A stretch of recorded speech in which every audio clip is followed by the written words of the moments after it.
Donc voici, on va parler des classes. On va parler des classes. Vous voyez comment est-ce qu'on crée les classes. Donc vous voyez, c'est toujours dans paramètres, classe. Ok. Donc vous allez dans schooling. Vous voyez, vous allez dans paramètres classe. Vous voyez, donc d'abord, schooling vous avertit. Quand vous créez les classes, vous devez en même temps configurer les classes de passage parce que c'est en fonction de ça, schooling dira, voilà, passe en classe de 6e, passe en classe de 5e. Schooling écrira sur ça.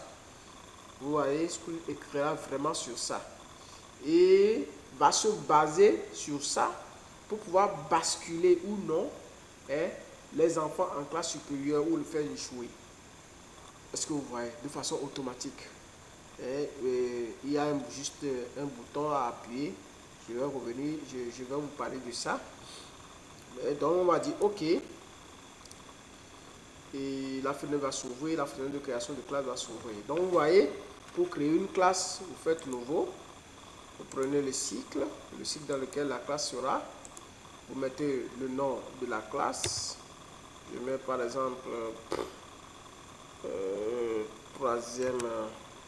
Vous voyez, quand je mets, s'il y a une classe déjà dedans, ça apparaît. Donc moi je vais compléter, moi je vais créer troisième E par exemple, parce qu'il y a D dedans. Vous voyez la session. La session c'est quoi? C'est très important. La session c'est quoi? La session c'est que vous disposez, de plusieurs classes du même nom ou non. C'est-à-dire que vous avez troisième A, troisième B, troisième C, troisième D. Vous voyez, donc la session ici, c'est troisième. C'est troisième. De telle en sorte que lorsque on va vouloir chercher tous les enfants de troisième, on puisse les trouver, mais dans leurs différents troisièmes. Ok? Même si vous disposez d'un seul troisième, vous mettez session troisième. Si vous disposez de plusieurs troisièmes, par exemple, vous mettez session troisième. Donc, vous voyez, soit vous déroulez, vous sélectionnez si ça existe déjà, ou bien vous saisissez pour que ça existe, si ça n'existe pas. Donc, comprenez, dans chaque classe que vous allez créer, vous devez mettre sa session. Même si vous avez une seule classe, vous mettez la session. Ok, vous mettez la session. Donc, ici, c'est troisième E. Donc, je mets troisième comme session. Parce que quand on va vouloir chercher tous les enfants de troisième, on puisse les trouver. Donc, ici, est-ce que c'est une classe d'examen? Oui, ici, troisième, c'est une classe d'examen, je dis oui. Si ce n'est pas une classe d'examen, je dis non. Bon, non affiché sur le bulletin, ce n'est pas très important. Diplôme, non, examen préparé. Vous voyez ici, je mets examen préparé, je mets EPC parce que Schooling fait sortir les statistiques des examens nationaux. Vous voyez, donc ici, ça c'est au niveau de l'université. Donc ça ne nous concerne pas. Sinon, si c'est à l'université, si c'est une classe universitaire que vous êtes en train de remplir, de renseigner, vous devez mettre la spécialité, la mention, le semestre, ok, et le domaine, ok. Et puis, une fois vous enregistrez. Vous voyez, vous enregistrez. Donc, vous allez voir que après, qu'est-ce qui se passe? Nous allons revenir sur ça, mais je vous explique. Quand vous créez une classe, Schooling vous demande de la configurer en même temps. Quoi? Et la configuration, c'est au niveau de l'admissibilité notes, admissibilité moyenne, les appréciations notes, appréciation travail. Et donc, vous allez, si vous avez déjà configuré une classe comme ça, si vous avez déjà configuré une classe, donc vous allez juste, puisque c'est la même chose apparemment, au niveau du collège et lycée, c'est la même chose.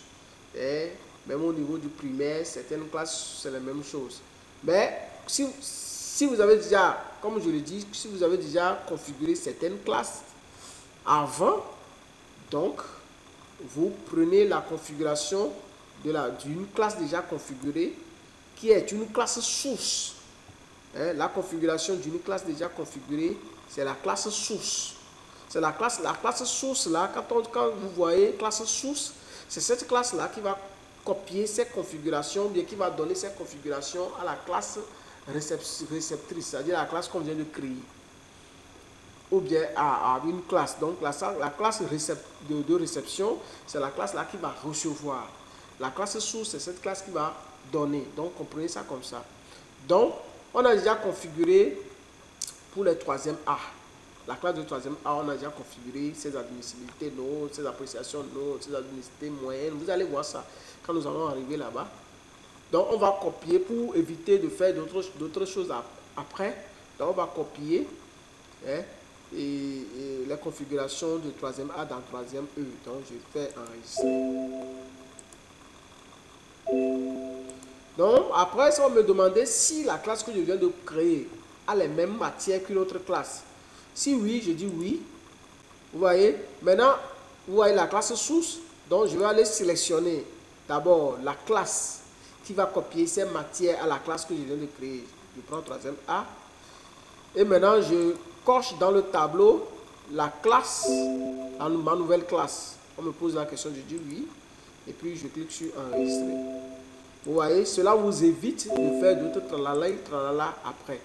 Vous voyez, donc c'est ça, quand vous créez une classe, veuillez à ce que si déjà vous avez déjà configuré une classe, vous puissiez copier la procédure que je viens de faire, vous puissiez suivre cette procédure là. Ok? Si la classe ne dispose pas des mêmes matières, vous dites non. Hein? Donc, ce qui est très important, c'est que quand vous finissez de créer une classe, vous pouvez configurer cette classe en même temps. Là, on va arriver dessus après. Et maintenant, après, quand vous allez créer les autres classes, vous ne ferez que quoi? Copier leur configuration pour aller plus vite. Donc, merci. Maintenant, nous allons voir en même temps. Et vous voyez que c'est apparu. C'est où même? Ça doit être dans le tableau quelque part. Et troisième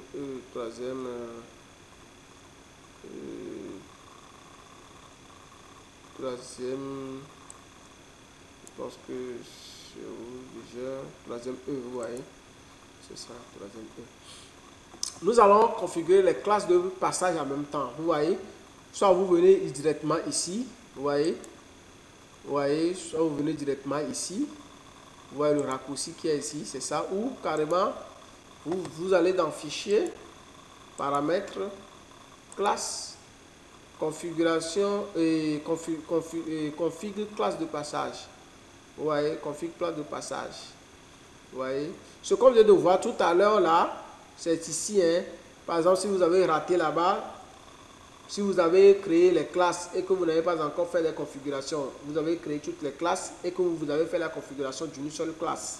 Et que maintenant, après, hein, vous voulez copier les configurations de la classe et de la classe que vous avez déjà, vous venez de faire dans les autres classes.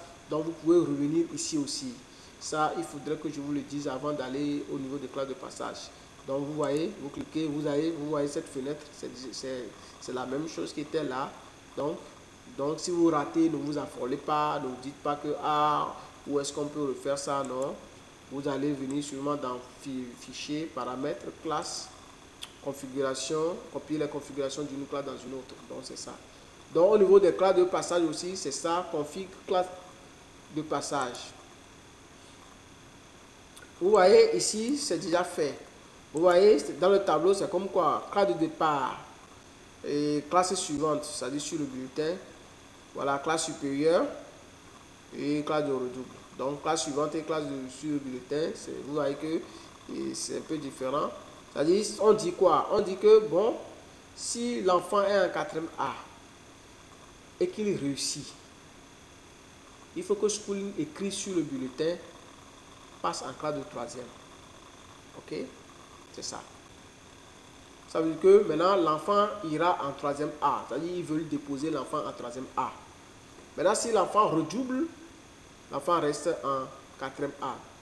Donc, je fais ici, si je veux faire un nouveau, je prends la 3e E que je viens de créer, c'est où? Troisième E, je n'ai pas bien amené. Voilà, troisième E. Vous voyez, donc je dis classe de départ, troisième E. Si l'enfant est admis, l'enfant passe en seconde. Voilà, ici, il n'y a pas de seconde, il n'a pas créé de seconde. Donc, comme il n'y a pas de seconde dans cet établissement, il n'y a pas le lycée dans cet établissement, donc je ne fais rien. Je laisse ici vide et puis j'enregistre. Donc, vous allez voir que dans le tableau, au niveau de troisième E, vous allez voir que ça dit que quand l'enfant est admis, vous voyez, il n'y a rien parce qu'il n'y a pas de seconde dans l'établissement. Mais néanmoins, quand il échoue, vous voyez, il reste en troisième E, il reste dans sa classe. Vous voyez, donc c'est vraiment ça. Vous voyez, ici, vous pouvez, si vous constatez que, vous voyez, il y a ici à ce niveau, il y a 5e A qui suit. Là, vous pouvez double-cliquer et effacer le A pour que ce qu'il ne puisse pas écrire et passe en classe de 5e A. Non, passe en classe de 5e. Vous voyez, donc c'est ça. Vous cliquez, puis vous cliquez ailleurs pour que la modification puisse être prise en compte. Donc voici là, la configuration de classe de passage. D'abord la création des classes, la copie des configurations d'une classe déjà faite dans la nouvelle classe créée et maintenant les classes de passage. Vous voyez. Donc merci beaucoup pour avoir suivi cette vidéo. À tout à l'heure pour une autre vidéo, la création des matières.